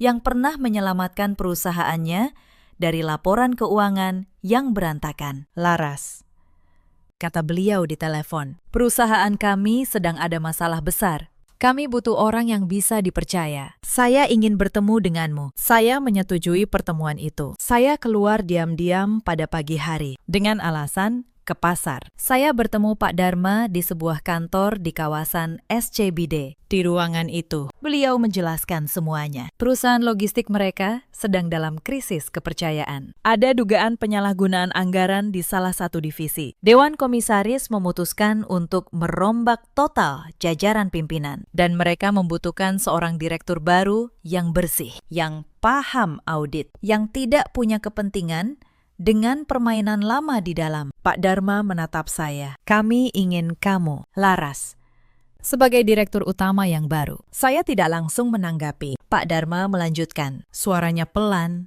tapi tegas. Saya tahu kamu sudah lama tidak di dunia korporat besar, katanya. Tapi justru itu yang kami butuhkan. Orang yang bersih, yang tidak terikat dengan permainan lama. Saya sudah memantau jejakmu sejak dulu, Laras. Kamu satu-satunya auditor yang berani menolak saat diminta menutupi angka. Perusahaan ini butuh orang seperti itu sekarang. Saya mendengarkan setiap kata beliau dengan saksama. Di dalam dada saya, sesuatu yang lama padam mulai menyala kembali. Harga diri yang 2 minggu terakhir diinjak-injak, perlahan bangkit. Saya terdiam beberapa saat, bukan karena ragu, tapi karena pelan-pelan sebuah gambaran mulai tersusun di kepala saya. Saya bertanya, perusahaan logistik mana? Pakistan. Pak Dharma menyebut sebuah nama. Dan saat nama itu keluar dari mulut beliau, jantung saya berhenti sejenak. Itu adalah perusahaan tempat Nando bekerja. Perusahaan yang sama, yang katanya akan menjadikannya direktur operasional bulan depan. Saya tidak langsung menjawab. Saya minta waktu untuk membaca seluruh berkas terlebih dahulu. Pak Dharma menyerahkan satu map tebal kepada saya. Pelajari ini dulu, katanya.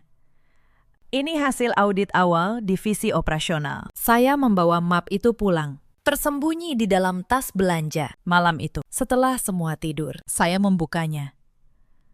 Dan apa yang saya temukan di dalam membuat tangan saya dingin. Di dalam map itu, tercatat serangkaian penyimpangan anggaran di divisi operasional. Pengeluaran fiktif untuk proyek yang tidak pernah ada. Tagihan vendor yang digelembungkan. Dana perjalanan dinas yang dipakai untuk keperluan pribadi. Dan di hampir setiap dokumen yang bermasalah, ada satu nama yang berulang sebagai penanggung jawab. Nama suami saya, Nando.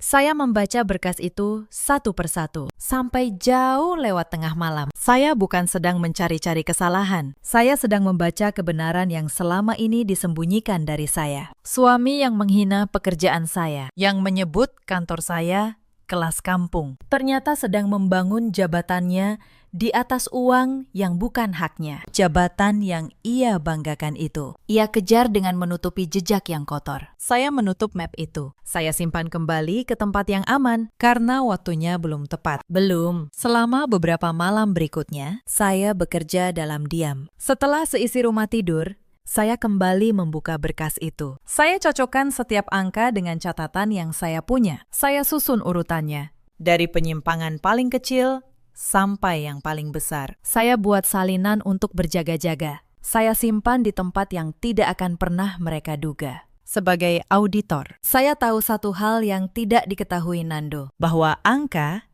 tidak pernah berbohong. Sehebat apapun seseorang menutupinya, selalu ada jejak yang tertinggal. Dan jejak itu kini ada di tangan saya. Suatu malam, saat saya sedang menyusun berkas, pintu kamar tiba-tiba terbuka. Wulan berdiri di ambang pintu, menatap layar laptop saya. "Mbak ngapain malam-malam?" tanyanya curiga.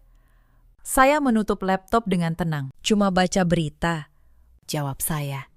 Wulan menatap saya beberapa saat, lalu pergi sambil bergumam. Jantung saya berdebar. Sejak malam itu, saya semakin berhati-hati. Saya hanya membuka berkas saat benar-benar yakin tidak ada yang terjaga. Sebuah kesalahan kecil bisa menghancurkan seluruh rencana. Di tengah semua itu, ada satu orang di rumah yang diam-diam berpihak pada saya. Namanya Mbak Asih, perempuan parubaya yang sudah lama membantu mengurus rumah Bu Sutina. Ia melihat semuanya. Ia melihat bagaimana saya diperlakukan setiap hari. Suatu pagi, saat saya sedang mencuci di belakang, ia mendekat dan berbisik, "Mbak Laras, saya tidak tahu apa yang Mbak rencanakan. Tapi saya tahu Mbak bukan orang biasa. Orang sabar seperti Mbak pasti punya alasan untuk bertahan." Saya hanya tersenyum kecil. "Terima kasih, Mbak Asih," jawab saya.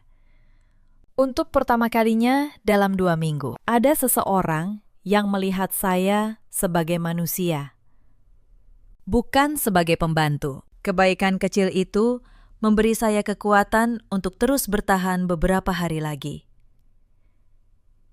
Selama beberapa hari, saya tetap menjalankan peran sebagai pembantu di rumah sendiri. Saya tetap bangun pukul 4. Saya tetap menyetrika dasi Nando. Saya tetap membuatkan teh untuk Bu Sutina. Tidak ada yang berubah di mata mereka. Tapi di balik wajah tenang itu, saya sedang menyusun langkah dengan sangat hati-hati. Saya menghubungi Pak Dharma. Saya katakan, saya menerima tawaran itu. Tapi saya minta satu hal, tunda pengumuman resmi sampai rapat direksi. Saya ingin semuanya selesai di satu ruangan, di hadapan semua orang yang perlu tahu. Sementara itu, di rumah, Nando semakin tinggi hati. Ia semakin sering pulang larut. Ia semakin sering memamerkan foto-foto pencapaiannya. Suatu malam, ia pulang dengan wajah penuh kebanggaan. Begitu masuk rumah, ia berkata keras, "Minggu depan ada rapat besar direksi. Akan ada pengumuman penting. Saya yakin nama saya yang disebut." Bu Sutina langsung memuji-muji. Wulan bertepuk tangan.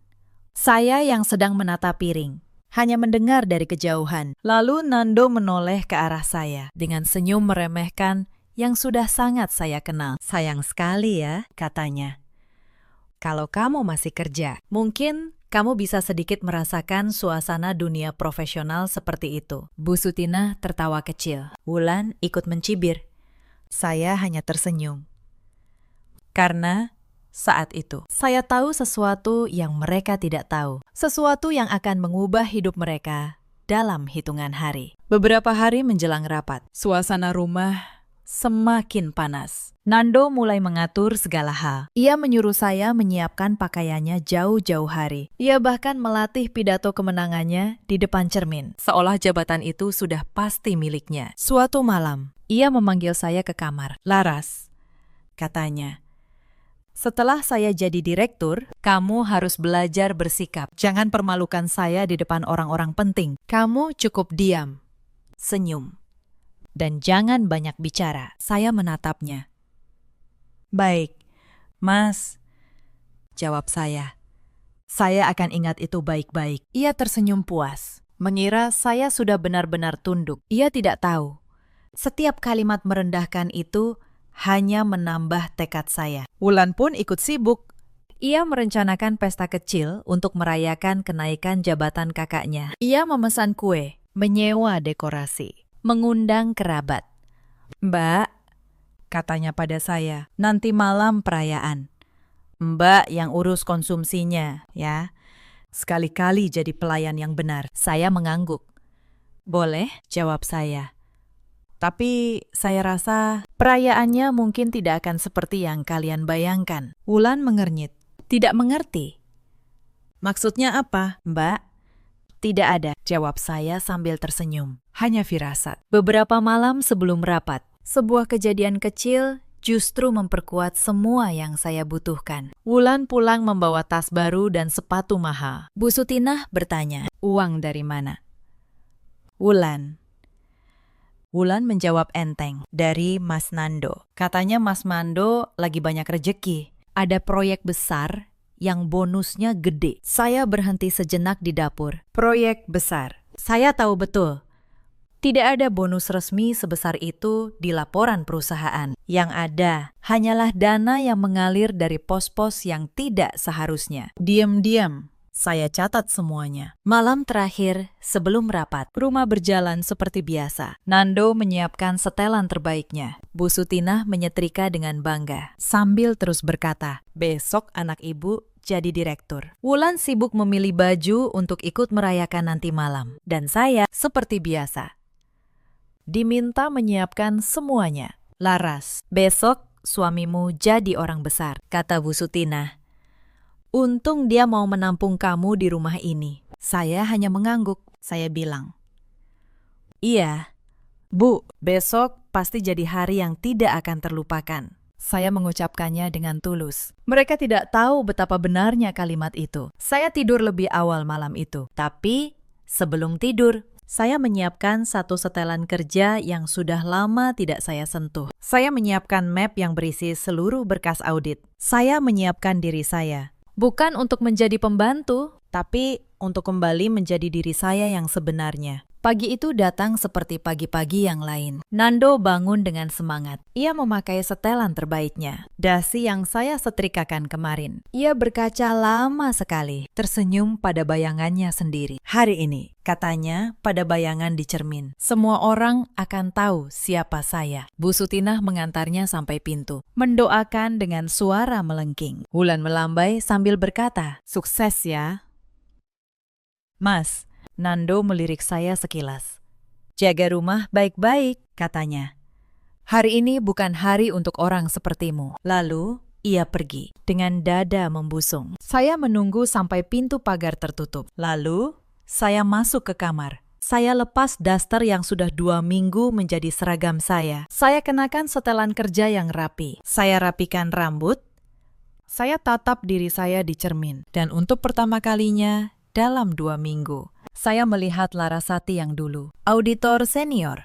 Perempuan yang membangun dirinya sendiri. Perempuan yang tidak pernah benar-benar hilang. Hanya disembunyikan untuk sementara. Saya menarik napas panjang. Bayangan 2 minggu terakhir berkelebat di kepala saya. Surat yang dipaksakan. Nampan yang ditertawakan. Demam yang diabaikan. Semua itu hari ini akan menemukan jawabannya. Saya ambil map berisi berkas audit. Saya genggam erat-erat. Saya keluar dari rumah itu lewat pintu depan, tanpa menunduk. Bu Sutinah memanggil dari ruang tamu. "Mau kemana kamu?" "Laras." Saya hanya menjawab, "Ke kantor." "Bu." Lalu, saya tutup pintu di belakang saya. Di perusahaan logistik itu, ruang rapat direksi sudah hampir penuh. Para pemegang saham hadir. Dewan komisaris hadir. Para kepala divisi duduk di kursi mereka, termasuk Nando. Ia duduk di barisan tengah. Masih dengan dada membusung, ia berbisik pada rekan di sebelahnya. "Hari ini, giliran saya naik." Ia melirik kursi paling depan, kursi direktur utama yang masih kosong. Ia membayangkan dirinya duduk di sana. Ia tidak tahu, kursi itu sudah ada pemiliknya. Rapat dibuka oleh Pak Dharma. "Hadirin yang terhormat," kata beliau, Hari ini, kita akan mengumumkan 2 hal penting. Pertama, hasil audit internal atas divisi operasional. Kedua, penunjukan direktur utama yang baru. Ruangan mulai berbisik. Nando memperbaiki duduknya. Tersenyum percaya diri. Ia bahkan merapikan dasinya. Bersiap untuk dipanggil ke depan. Di kepalanya, mungkin sudah tersusun pidato kemenangan yang ia latih di depan cermin. Pak Dharma melanjutkan, sebelum kita bahas masa depan, kita harus pastikan dulu siapa yang akan memimpinnya. Izinkan saya memperkenalkan direktur utama kita yang baru. Beliau adalah auditor senior dengan rekam jejak yang sangat bersih. Seseorang yang integritasnya sudah teruji selama bertahun-tahun. Pintu ruang rapat terbuka, dan saya melangkah masuk. Saya berjalan menuju kursi paling depan dengan tenang. Setiap langkah saya terdengar jelas di ruangan yang mendadak sunyi. Saya merasakan puluhan pasang mata menatap saya, tapi hanya ada satu pasang mata yang saya cari. Mata Nando. Saat tatapan kami bertemu, wajahnya berubah. Dari penuh kebanggaan menjadi pucat pasi. Senyumnya runtuh, tubuhnya seketika kaku. Perempuan yang semalam ia suruh menjaga rumah, pagi ini berdiri di depan, di kursi yang ia impikan. Selamat pagi, semuanya. Kata saya, tenang. Nama saya Larasati. Mulai hari ini, saya menjabat sebagai direktur utama perusahaan ini. Bisikan memenuhi ruangan. Beberapa kepala divisi saling pandang. Seorang manajer di sudut ruangan berbisik, bukankah itu istri Pak Nando? Yang lain menjawab pelan. Katanya, ia berhenti kerja beberapa minggu lalu. Suara-suara itu beradu di udara. Tapi saya tetap berdiri tegak. Nando berusaha bangkit dari kursinya. Mulutnya bergerak tanpa suara. Saya menatapnya sekilas, lalu mengalihkan pandangan. Saat ini, ada hal yang lebih penting dari urusan pribadi. Saya membuka map di tangan saya. Sebelum kita membahas masa depan perusahaan, kata saya, kita harus menyelesaikan masa lalunya. Saya letakkan berkas audit di atas meja. Berdasarkan hasil audit internal yang dilakukan Dewan Komisaris, ditemukan serangkaian penyimpangan anggaran di divisi operasional. Saya mulai membacakan satu persatu. Pengeluaran fiktif untuk proyek yang tidak pernah berjalan. Tagihan vendor yang digelembungkan jauh di atas harga wajar. Dana operasional yang dialihkan untuk kepentingan pribadi. Setiap kalimat yang saya bacakan membuat ruangan semakin sunyi. Saya mengangkat kepala. Dan dalam dokumen ini, kata saya, ada satu nama yang muncul berulang sebagai penanggung jawab seluruh penyimpangan tersebut. Saya menatap lurus ke arah Nando. Saudara Nando, kepala bagian operasional. Seluruh kepala menoleh ke arahnya. Nando berdiri. Wajahnya merah, lalu pucat bergantian. Ini fitnah, teriaknya. Kamu cuma istri yang sakit hati. Saya tidak meninggikan suara. Saya hanya berkata, semua angka ini ada bukti transaksinya. Setiap rupiah ada jejaknya. Saya keluarkan dokumen berikutnya. Ini bukti transfer dana proyek fiktif ke rekening pribadi. Ini kwitansi pembelian barang mewah yang dibebankan ke biaya operasional. Saya sebutkan satu persatu dengan tanggal, dengan jumlah, dengan nomor rekening. Nando masih mencoba melawan. Itu semua bisa dijelaskan, katanya. Suaranya mulai gemetar. Kalau begitu, jelaskan. Jawab saya tenang. Jelaskan pada Dewan, kemana perginya dana proyek senilai ratusan juta yang tidak pernah ada wujudnya. Jelaskan, kenapa nomor rekening penerima dana itu atas nama adik kandung Anda sendiri. Ruangan langsung riuh. Nando terdiam. Wajahnya yang tadi penuh kemarahan, kini hanya berisi ketakutan. Karena ia tahu, ia tidak punya jawaban. Setiap kebohongan yang ia bangun selama ini, kini berdiri telanjang di depan semua orang. Para komisaris menggeleng. Beberapa mencatat. Pak Dharma menatap Nando dengan kekecewaan yang dalam. Saya percaya setiap orang berhak melakukan kesalahan, kata saya pelan. Ruangan tetap sunyi. Tetapi setiap kesalahan juga punya konsekuensi. Saya berhenti sejenak, dan perusahaan ini tidak akan pernah memberi toleransi pada penyalahgunaan kepercayaan. Beberapa anggota direksi mengangguk setuju. Pak Dharma mengangkat suara. Saya sudah mengenal perusahaan ini puluhan tahun, katanya. Dan saya tidak akan membiarkan nama baiknya dirusak oleh segelintir orang yang serakah. Keputusan Dewan sudah bulat. Beliau menoleh ke arah saya, memberi isyarat agar saya melanjutkan. Saya mengambil satu dokumen terakhir dari dalam map. Dokumen yang sejak tadi paling dinanti. Berdasarkan temuan audit ini, kata saya, Dewan memutuskan untuk memberhentikan Saudara Nando dari seluruh jabatannya, efektif hari ini. Dan seluruh kerugian perusahaan akan ditindaklanjuti sesuai prosedur hukum yang berlaku. Saya letakkan surat pemberhentian itu di atas meja, tepat di hadapan Nando. Sebuah surat di atas meja. Ditandatangani dengan tenang. Persis seperti malam itu. Hanya saja, kali ini, bukan saya yang dipaksa menandatanganinya. Nando menatap surat itu. Tangannya gemetar. Laras, katanya. Suaranya nyaris tak terdengar. Kita bicarakan ini di rumah. Saya menatapnya untuk terakhir kalinya di ruangan itu. Tuan Nando, kata saya, di ruangan ini tidak ada suami dan istri. Yang ada hanya seorang direktur dan seorang karyawan yang melanggar aturan. Urusan rumah akan kita selesaikan dengan cara yang berbeda. Nando jatuh terduduk di kursinya. Dunia yang ia bangun di atas kesombongan, kebohongan, dan penghinaan runtuh di depan semua orang yang pernah ia banggakan. Ruangan rapat itu begitu sunyi, hingga suara lembaran kertas yang saya tutup terdengar jelas. Tidak ada yang berani bicara. Para kepala divisi yang dulu menghormati Nando, kini menatapnya dengan pandangan berbeda. Beberapa di antara mereka mungkin teringat betapa sombongnya lelaki itu beberapa hari lalu, betapa ia memandang rendah orang-orang di sekitarnya. Sekarang,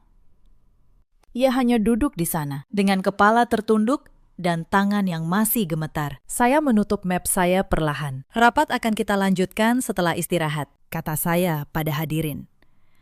Terima kasih atas perhatian dan kerjasama kalian. Saya melangkah keluar dari ruangan itu dengan kepala tegak. Untuk pertama kalinya dalam 2 minggu, saya berjalan tanpa beban di pundak saya. Di belakang saya tinggalkan seorang lelaki yang akhirnya menuai apa yang ia tanam. Berita itu sampai ke rumah, bahkan sebelum Nando pulang. Entah dari mana Bu Sutinah mendengarnya. Mungkin dari rekan Nando, mungkin dari Wulan yang menelpon panik saat saya pulang sore itu. Masih dengan setelan kerja saya. Rumah sudah ribut. Bu Sutinah menatap saya dengan campuran kaget dan amarah. Kamu, katanya. Kamu yang menjatuhkan anak saya. Saya menutup pintu dengan tenang. Bukan saya yang menjatuhkannya. Bu, jawab saya. Yang menjatuhkannya adalah perbuatannya sendiri. Saya hanya kebetulan menjadi orang yang membaca laporannya. Wulan keluar dari kamar. Wajahnya pucat.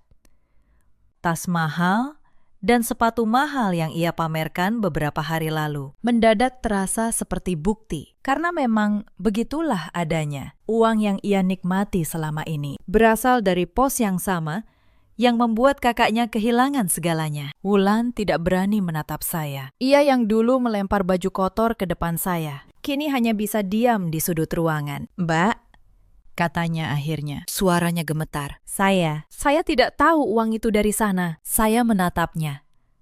Sekarang kamu tahu, Wulan, jawab saya pelan. Setiap barang mewah yang kamu pamerkan dibeli dari uang yang bukan hak kalian. Wulan menunduk.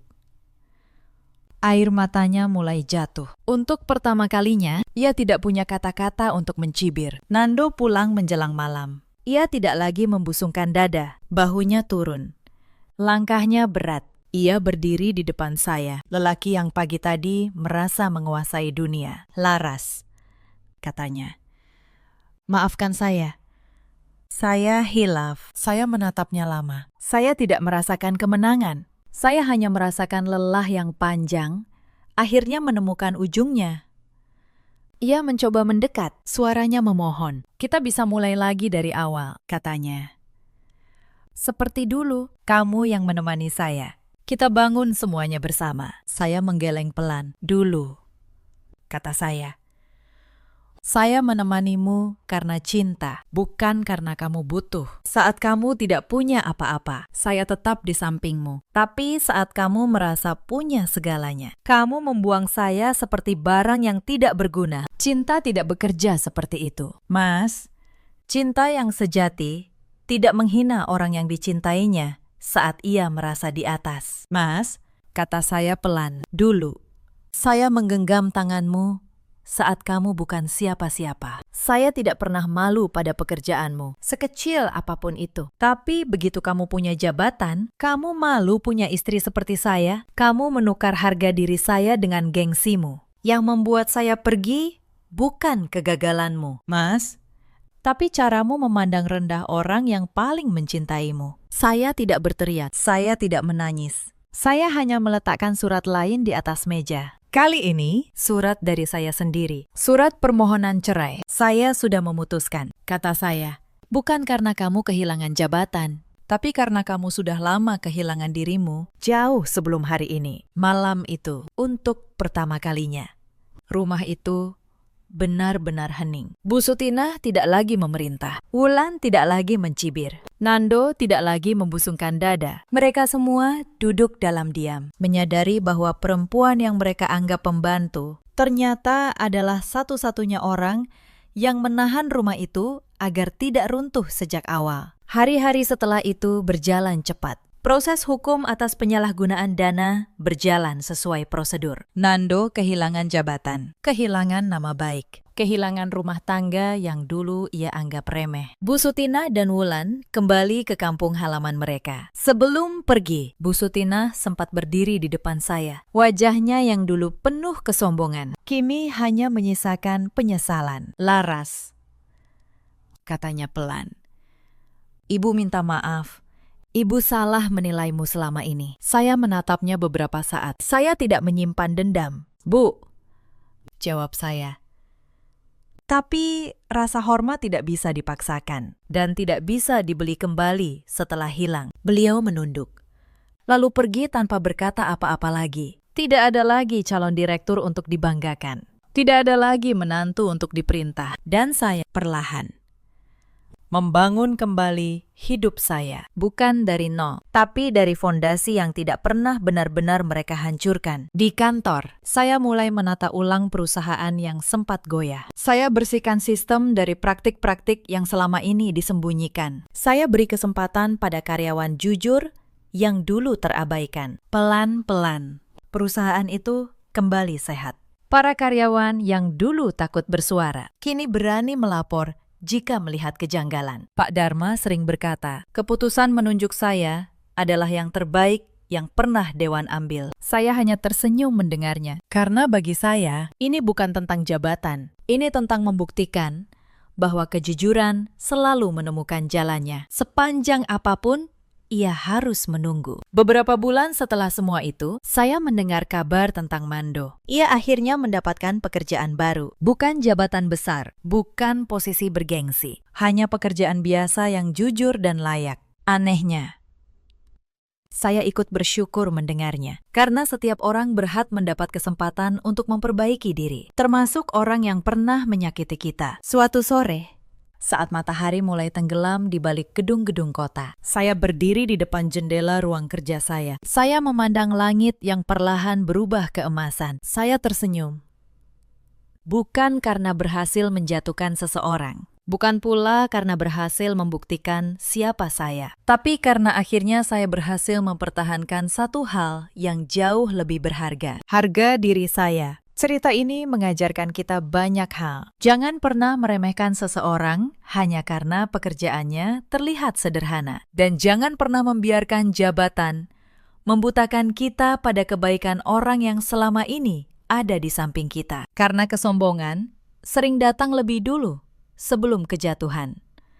Di luar sana, ada banyak perempuan seperti saya dulu. Perempuan yang dipaksa mengecilkan dirinya demi gengsi orang lain. Yang diminta melepas mimpinya demi dianggap istri yang baik. Untuk kalian, ketahuilah, nilai diri kalian tidak ditentukan oleh siapapun selain oleh diri kalian sendiri. Di luar sana, ada juga banyak suami seperti Nando. Laki-laki yang lupa siapa yang menemaninya saat ia tidak punya apa-apa. Yang merasa terlalu tinggi untuk berdiri di samping orang yang membesarkannya. Semoga mereka sadar sebelum terlambat bahwa rasa hormat jauh lebih mahal dari jabatan. Dan ada pula para ibu seperti Bu Sutina yang membela anaknya bahkan saat anaknya keliru. Yang lupa bahwa menantu juga manusia, bukan pembantu. Karena pada akhirnya, kebahagiaan sejati bukan tentang menjatuhkan orang yang pernah menyakiti kita. Kebahagiaan sejati adalah ketika kita mampu tetap berdiri tegak, tetap menjadi pribadi yang baik, dan tetap melangkah maju tanpa membiarkan kebencian mengendalikan hidup kita. Dalam hidup, kita selalu punya pilihan. Kita bisa memilih membalas dengan kebencian atau memilih berjalan maju dengan kepala tegak. Saya memilih yang kedua. Dan itu adalah keputusan terbaik yang pernah saya buat. Jika kisah ini menyentuh hati kalian, ceritakan pengalaman kalian di kolom komentar. Terima kasih sudah menemani sampai akhir. Sampai jumpa di kisah berikutnya.